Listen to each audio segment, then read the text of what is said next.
Alright, so for pile number one, we have the Queen of Wands. So the Queen of Wands character is very passionate about everything in her life. She is very fiery, very enthusiastic about everything. A lot of people enjoy that enthusiasm, while others can find it sometimes to be a bit much, but overall it's a good energy because, there needs to be enthusiasm. Enthusiasm is a very good energy. So let's get some cards to see how you can better integrate that energy into your life. All right, let's see.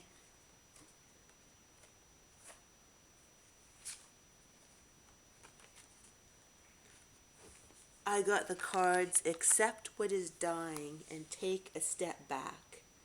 So sometimes you may become so passionate about things and people and situations that it's hard for you to maybe extricate yourself from like looking at it from a sort of above perspective. So this card would suggest to take a step back, and also what something is hard for you is to accept when something is no longer, an energy that you should have in your life. So that can be difficult when somebody who has so much, passion and enthusiasm about different aspects of life. Let me see if I can get some other cards to see how you can integrate the energy of Queen of Wands passion into your life.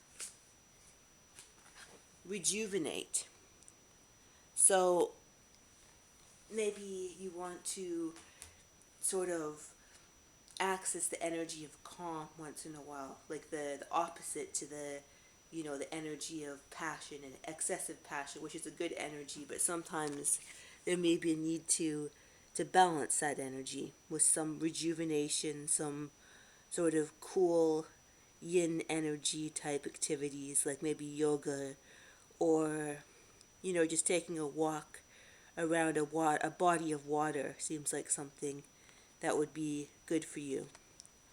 So that's what we have for pile one, the Queen of Wands. So pile number two. So if you're pile number two, you are most like the Page of Cups. So the Page of Cups is a rather sensitive character. But people may not always know that. People may not always know how sensitive this character is, because they may have, different, facades and fronts, like, maybe the King of Wands, or they may present those kind of energies like being together, or, you know, a less emotional energy, shall we say. But yeah, there's a lots of positive aspects to the Page of Cups. They are, sensitive. They, you can see he's got a fish in his cup right here. So he's, he can surprise people with his loving, kind gifts, and you know, knowing knowing what people like because of their sort of innate intuitive understandings of the of other people's emotionality, so they can be in tune to that. The negatives are they can be very affected by things, which is a good thing in some contexts, but sometimes they can be overly affected by emotions, as you can see the water here. So they can be sometimes swept up by the emotionality behind them in the card.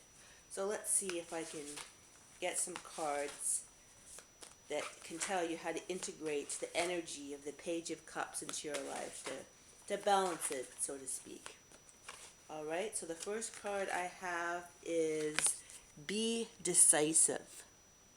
So a lot of times when we have overly emotional energy, like, it can pull us one direction, the other direction, different directions.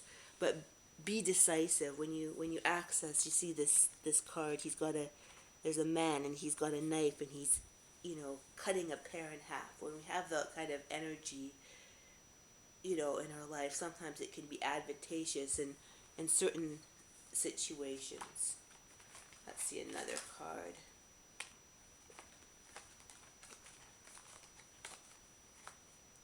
Also, I got be open to love. Because a lot of times people can, when they're overly emotional, or not overly emotional, but when they find themselves being strongly affected by their own emotions, is they can sort of be fearful of uh, of love, various forms of love, because they're afraid that their emotions, they won't be able to handle sort of the ebbs and flows of their own emotionality. So that's the other advice card that I pulled, and let's see about this one. Also, have faith. That's the other card that popped up. Have faith. Like sometimes when emotions are up and down, it's hard to find that central balance point, if you will.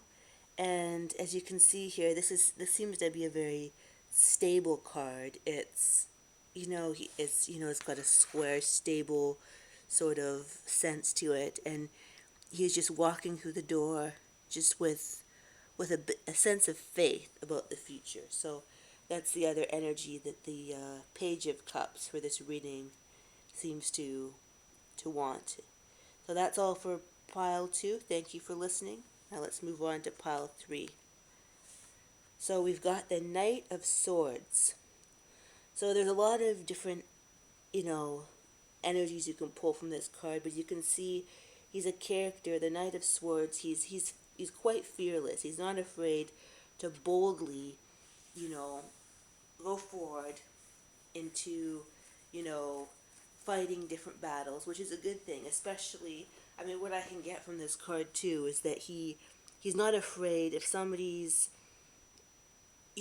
immoral or doing something unjust. He's not afraid to barge in and tell them like it is. Tell them that they're being unjust, which is a good thing. I mean, because the world has a lot of injustices. Like some people may say, he he may have an energy that's a little bit impulsive and jumping in, but that can be a good energy at times. It all depends on how you integrate it.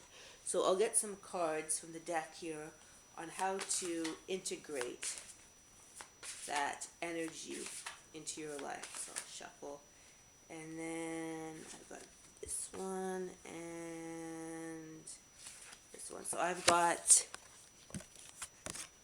make a plan and live from your spirit.